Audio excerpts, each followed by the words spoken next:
ਲਫ਼ਜ਼ ਡੰਕੀ ਸੁਣ ਕੇ ਬੰਦੇ ਦੇ ਜ਼ਿਹਨ 'ਚ ਦੋ ਹੀ ਖਿਆਲ ਆਉਂਦੇ ਨੇ, ਇੱਕ ਖੁਸ਼ੀ ਦਾ ਤੇ ਦੂਜਾ ਖੌਫ। ਪਰ ਅੱਜ ਅਸੀਂ ਤੁਹਾਨੂੰ ਜਿਹੜਾ ਪਿੰਡ ਵਿਖਾਲਾਂਗੇ, ਇਸ ਪਿੰਡ ਵਾਲਿਆਂ ਨੇ ਜਿਹੜੀ ਡੰਕੀ ਲਾਈ ਹੈ ਨਾ, ਅਖੀਰ ਹੀ ਕਰ ਗਏ ਨੇ।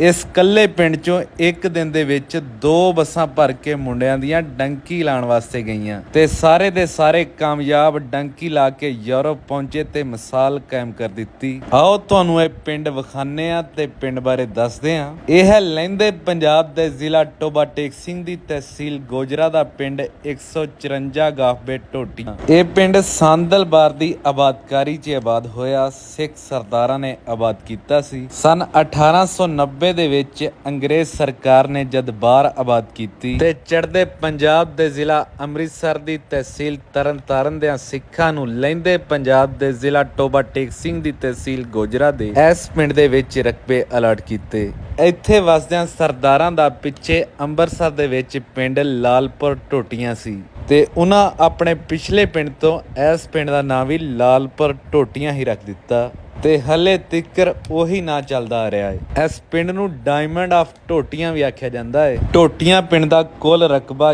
64 ਮੁਰੱਬੇ ਆ। ਇਸ ਪਿੰਡ ਦੇ ਵਿੱਚ 2 ਸਰਕਾਰੀ ਸਕੂਲ, 5 ਮਸਾਜਿਦ, 1 ਮਦਰਸਾ ਤੇ ਸਰਕਾਰੀ ਯੂਨੀਅਨ ਕੌਂਸਲ ਵੀ ਹੈ। ਟੋਟੀਆਂ ਪਿੰਡ ਦੀ ਜ਼ਮੀਨ ਨਹਿਰ ਕੰਢੇ ਹੋਣ ਕਰਕੇ ਬਹੁਤ ਜ਼ਿਆਦਾ ਜ਼ਰਖੇਜ਼ ਹੈ। ਇਸ ਪਿੰਡ ਦਾ ਪਾਣੀ ਤਹਿਸੀਲ ਦੇ ਵਿੱਚ ਪਹਿਲੇ ਨੰਬਰ ਤੇ ਆਂਦਾ ਹੈ। ਪਿੰਡ ਦੇ ਲੋਕ ਸਬਜ਼ੀਆਂ ਵੱਡੇ ਪੈਮਾਨੇ ਦੇ ਉੱਤੇ ਕਾਸ਼ਤ ਕਰਦੇ ਨੇ। ਇਹ ਟੋਟੀਆਂ ਪਿੰਡ ਦੇ ਵਿੱਚ ਇੱਕ ਪੁਰਾਣਾ ਸਿੱਖਾਂ ਦਾ ਬਣਾਇਆ ਹੋਇਆ ਘਰ ਹੈ ਜਿਹੜਾ ਹਲੇ ਤਿੱਕਰ ਬਚਿਆ ਹੋਇਆ ਹੈ। ਸਾਡੇ ਪਿੰਡਾਂ 'ਚ ਬਚੇ ਹੋਏ ਇਹੋ ਜਿਹੇ ਘਰ ਤੇ ਪੁਰਾਣੀਆਂ ਇਮਾਰਤਾਂ 47 ਦੀਆਂ ਯਾਦਾਂ ਨੇ, ਜਿਹੜੀਆਂ ਕਿ ਸੰਨ 47 ਨੂੰ ਕਦੇ ਵੀ ਸਾਡੇ ਤੋਂ ਵੱਖ ਨਹੀਂ ਹੋਣ ਦਿੰਦੀਆਂ।